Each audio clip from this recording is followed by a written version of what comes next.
Alright, I am getting more ready this morning, and I have an amazing day behind the chair today. I have two of my favorites coming in. So we're first going to wash with Cetaphil. This is the Gentle Skin Cleanser. My skin has been out of control.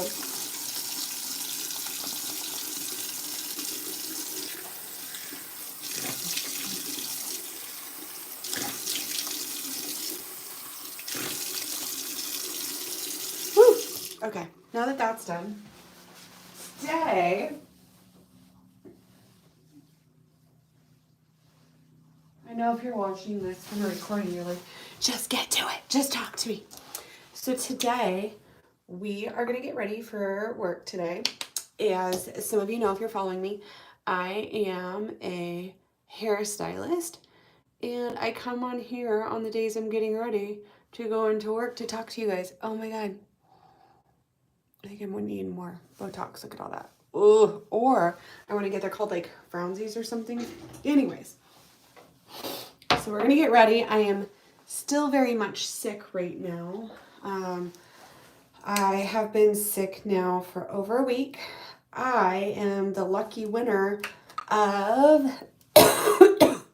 hello. I'm the lucky winner of getting a sinus infection, flu, and another sickness within, I think it's been 2 weeks now. So yeah.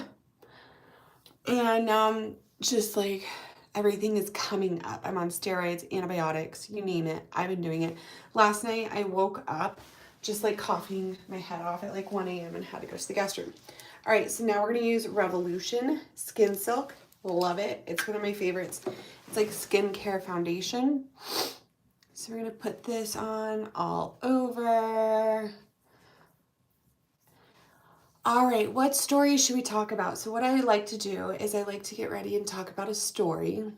Yesterday I talked about my mom getting a DUI with me in the car and my sister in the car. Okay, hold on, you guys. I'll get back to this. Jordan, you need to just like stop. Report. There we go. Okay. So today, why don't we talk about, okay, you're still like, I can't do that. Jordan, you are annoying me. I want to get into my story with everyone. Report. Doop. Okay, literally. How do I get rid of you? No one, you guys help me get rid of Jordan. You're just like freaking annoying me. Put you, there we go.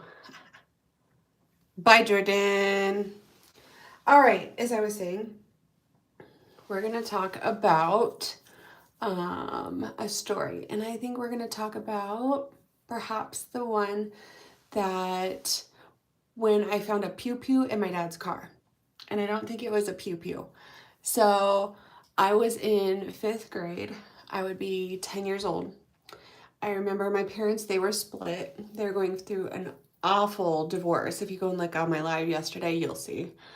And my dad, he liked to go to the pew-pew range all the time. That's still his hobby. He loves his pew-pews.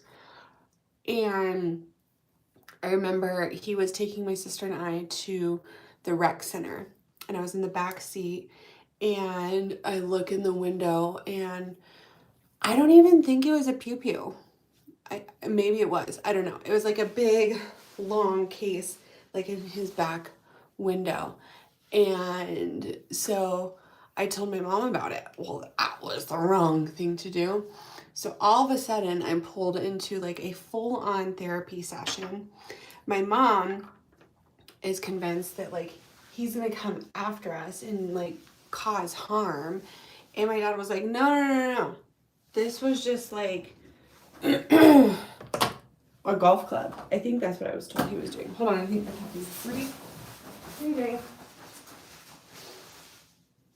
No.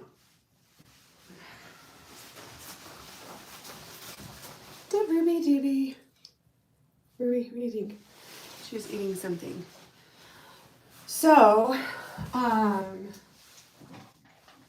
then I remember going into my therapy session because we saw a therapist all the time because apparently this divorce was like awful, awful. And I probably frequently saw this therapist for different random stuff. There's a few other ones that I'll tell you guys about that you're gonna be like, oh my God. So I go into the therapist and she is like, can you draw for me what you saw? I was like, okay. Because I didn't see a pew pew. I just saw technically a case. So then I draw what I saw as the case. And then next thing you know, I'm not allowed to see my dad for a really long time. And he is angry. And I'm like, I didn't mean for any of that to happen. And then my mom, she just started like, I didn't understand it. She had us convinced that through this divorce that people were after us, that my dad had hired people to come follow us.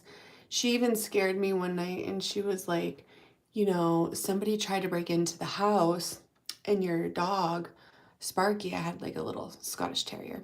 Your dog Sparky ran him off and scared him. And so I kind of like lived in fear. And you know, when you're 9 and 10, that's when this divorce was going on. Your imagination like gets the best of you. And for sure, mine got the best of me because I was so scared. I was like, oh my God, there's people after us. My dad has hired them. How could he do this to us? And it was just like this constant like fear. And then the crazy thing too is my dad was a very well-off businessman. He did very well for himself. He did marketing, he worked with my papa, like they made really good money. So here I am, a kid that's living in like your typical like early 90s, like best life ever. We had a beautiful home, we had horses, we had everything. I sound spoiled right now, but just wait. And we had it all. And then all of a sudden, I find myself sleeping on a floor in a bedroom with two dogs. My sister and mom shared the bed in the bedroom. I was given the floor. I was very lucky. We would go to the food banks, and I didn't know what a food bank was. And all of a sudden, my mom is taking us to a food bank at a church. We go into this church, and there's food and they're like, grab whatever you want. It was the most bizarre thing because I didn't know what a food bank is. It didn't even say like food bank, but we went in there and we did this quite often. So we go and we pick out our food and I was like, that's really weird, but okay, they're giving us free food. Hold on. Ruby, what are you doing? Naughty. My puppy, I swear. And so then we end up moving out of my mom's friend's house. We lived there for like a year. And mind you, I was going to like the richest rich kid school while we were like poor. Like we were so poor. We went from having really good money, living well, to poor. And I was so mad at my dad. I was like, how dare he just like up and leave us? And he moved out of state. He moved to North Carolina. I was so mad at him that all of a sudden, like, I didn't even get like nice clothes. I had like hand-me-down clothes. I was that kid with like the high water pants. It was rough. It was so rough. And so then that was like my demise of starting to like hate my dad. And it wasn't even his fault. He didn't even know. And then we ended up moving into a townhome. And the townhome it was crazy. So she got a pole dance pole on the room, but she don't want to dance. You're weird. So then, you know, we move into a townhome and I thought it was gonna be great. But then once again, I'm the poor kid going to like the really nice and rich school and I made no friends at all. And it just was like, it sucked. It sucked so much. And then that's when what are you whining about, Ruby? Hold on. I have to see what my puppy's whining about. Ruby. No. She just like sits there and she's like whining. So as I was saying, so then we move into this townhome, and that's like when my nightmare completely started. My mom met my stepdad. The stepdad that came into my life was the worst, most evil person I have ever met. My stepdad was my abuser in many ways, and she never stopped it because of her drinking. She never stopped it. And so when they had met, when we moved into the townhome, literally within, I think, 6 months, and they were married. And then we had to up and move again. Like, we just kept moving and moving and moving, up and move again to Aurora, Colorado. And mind you, where I grew up was like country town, full up country town. So they moved me to Aurora. It was the biggest culture shock. If you could envision like a little white girl going into like some culture, yeah, that was literally me. I started in middle school in Aurora. If you guys type in Aurora, Colorado, where it's a very controversial, rough area. I got beat up so much. I'd have enough money for lunch food for like 2 days, and then the rest of the week I would like eat fries off of my friends' plates. I started to do everything and anything I could to not go to school because it was just so embarrassing because I didn't have clothes that fit me. Ruby, no. No.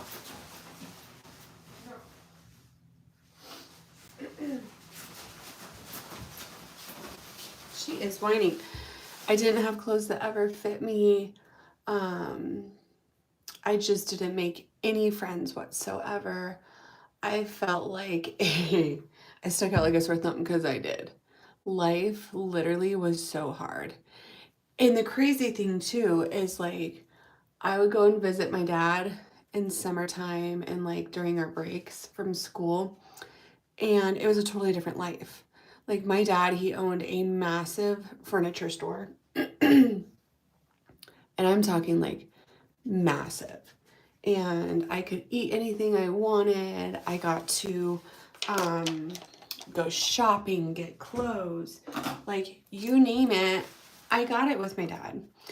But yet my dad was this very like evil man that my mom had painted. You know, he was the reason for all the bad in our life. So envision living like a double life, like living with one parent where you're going to food banks, you can't even like afford, your mom's getting arrested.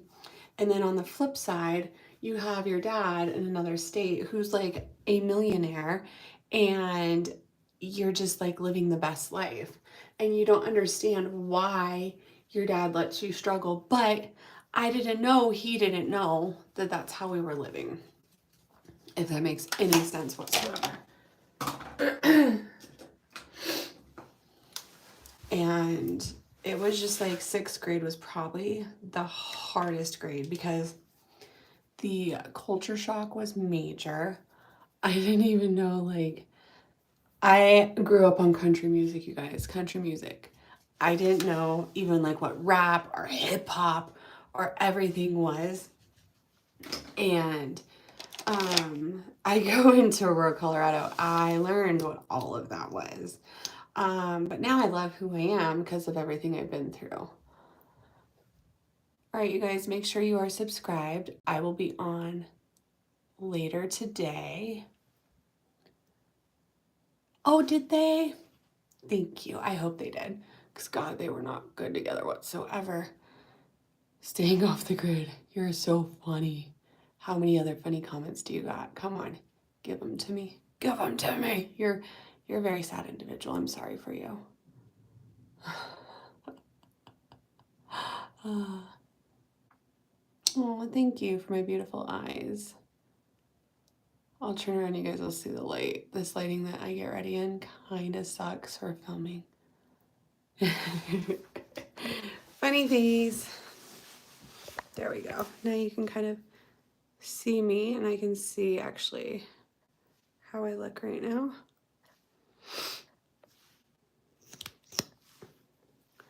Why are comments? I think it's so crazy that people are so brave to come on here and talk crap, but in real life they can't. It's like the most fascinating thing that I see, and it baffles my mind, some of the stuff on here. So if those of you are watching this later, this recorded, these are the comments being left because you won't see them. Do people actually listen to your BS? No one cares. She got a pole, dance, pole on the room. Do you stream yourself pooping? They got a divorce because of you. Like, I don't get. I feel so bad for people that have to leave comments that are so hateful. Luckily, I have really thick skin because I've been an influencer for many years. On Instagram, I have 110,000 followers. So whatever gets said to me, I just really don't care. I just did 3 push-ups. I'm really strong. Oh, yeah, you are. Bless you, child. And I just don't know why there has to be so much hate in the world. I'm talking about like trauma experiences, and this is what people have to come on and say. Like, the pity I have on your guys' soul is big because I'm just here to spread love and hope for everyone. So anyways, no, I don't need validation. You're cute. You need help. Anyways, you guys, I'll see you later today. I'll bring you into my salon. I have 2 beautiful blonde applications you'll be coming along for. And staying off the grid, get some help, sweetheart. It'll do you good.